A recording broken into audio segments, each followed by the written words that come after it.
If you love photographing flowers, Arnold Arboretum in Boston is an excellent location to visit. It comes alive in early May with a variety of lilacs, azaleas, bleeding hearts, and other plants in bloom. And while it's tempting to come and enjoy the sun, don't skip the rainy days, as the conditions bring out the colors and offer some amazing photography opportunities. Join me as I edit some beautiful azalea shots taken on a rainy day at the Arboretum. In this video, I will show you how to get the most out of your images using masking, dodging and burning, and other techniques.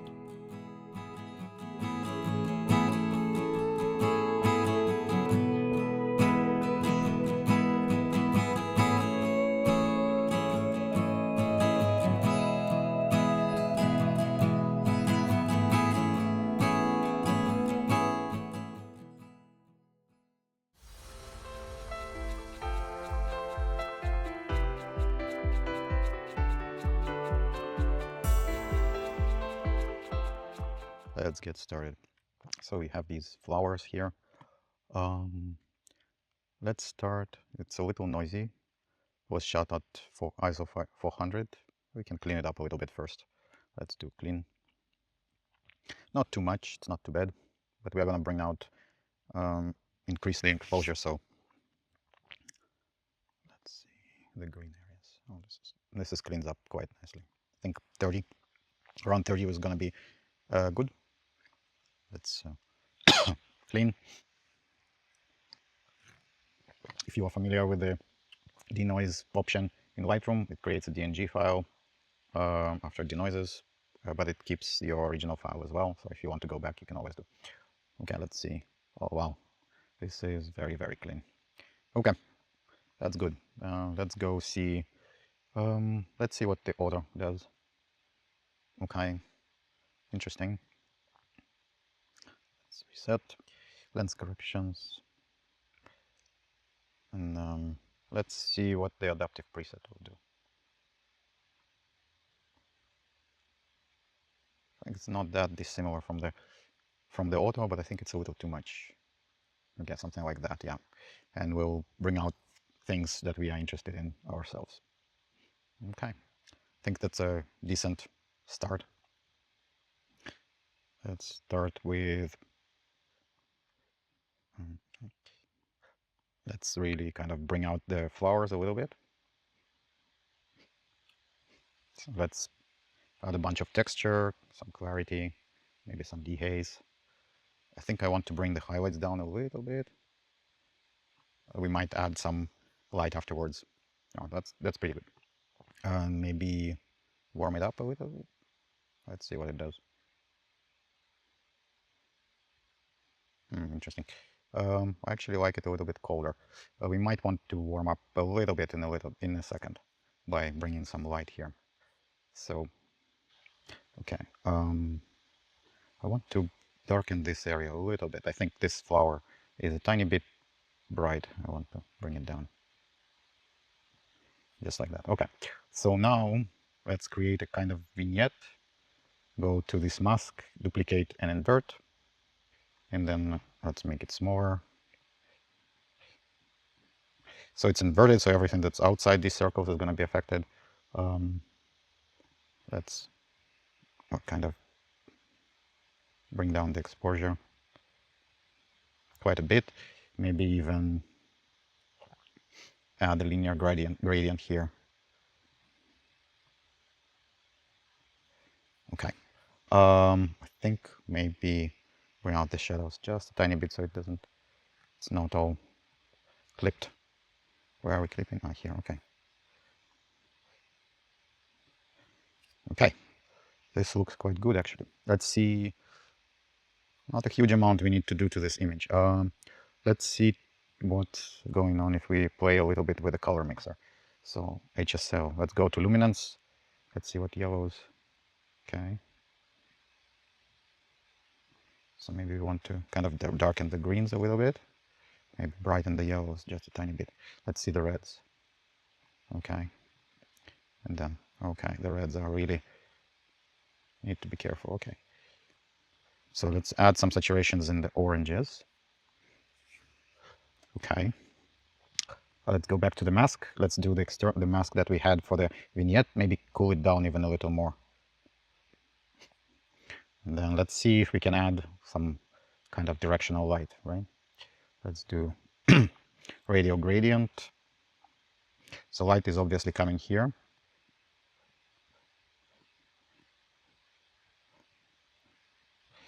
Add a little bit negative dehaze. Let's bring it back to the size. Bring up the whites a little bit brighter, and then a little bit of a temperature warmer. Okay, so let's see before and after. Before, after. Okay, that's pretty good, but I want to kind of reduce it in the dark. So let's intersect it with the luminance range, and then let's show overlay. I don't want the darker tones to be affected. I want to kind of have only the brighter areas be affected. Okay, so let's see. Before, let's not. Before, sorry, before, after. Okay, well, maybe reduce the amount a little bit. Let's go to the basic panel and see whites. It's also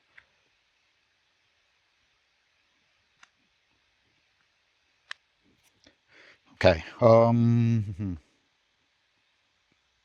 Let's do a little bit of kind of dodging and burning. So let's bring down the blacks, bring down the exposure a little bit, and this area, just darken it a tiny bit. Okay, I want to go to the saturation and reduce the. I have a feeling that the reds are kind of clipping. Let's see. Let's go back to HSL and then reduce the reds just a tiny bit.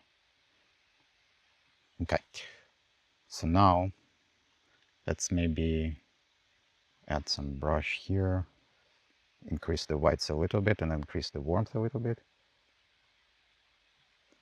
So do here. And we'll bring down the highlights a little bit. But maybe increase contrast.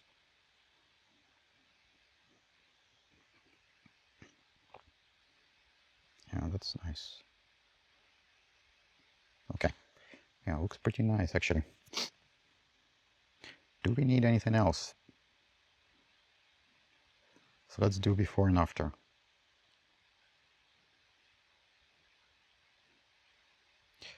Okay, I actually like the reds a slightly bit darker. Okay, let's see if we can do that. Let's go back to the HSL, go to luminance, and bring down the reds. Okay, yeah, that's nice. And then maybe go to our central mask, and then just increase overall exposure here. Okay. I think that's about it. Let's look at before and after again.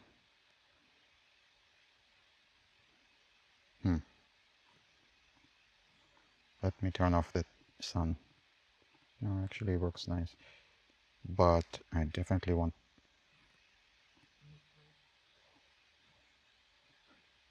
Let me see if I can...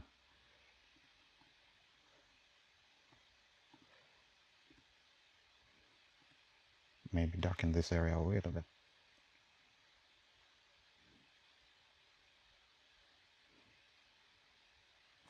Yeah, okay. And then maybe...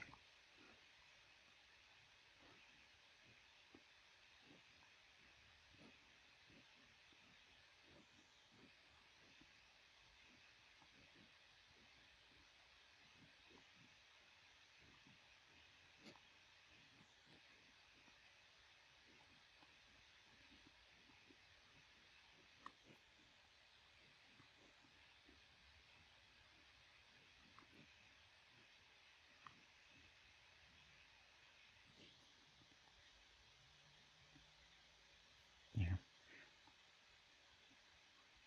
Yeah, okay. I like it. It's a little bit of dodging and burning.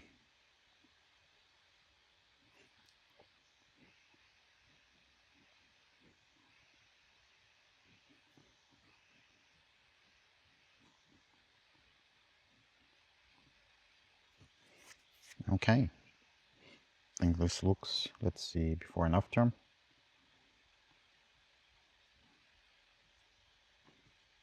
Yeah, I think it's quite nice. Let's see if we want to do a northern effect and see if what it does. Let's open, edit in Photoshop. Let's duplicate this layer. Apply Gaussian blur, 33 radius, which is my megapixel count. Then lighten.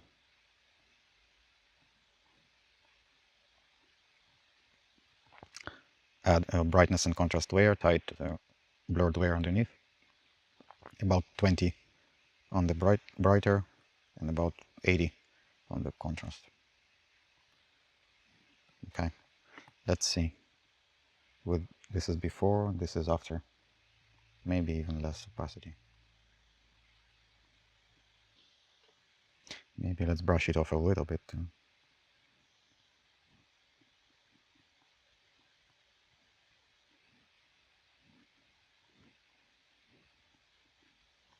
Looks good. Okay, we're done with this one. Not a huge amount needed to be done. It's a nice shot.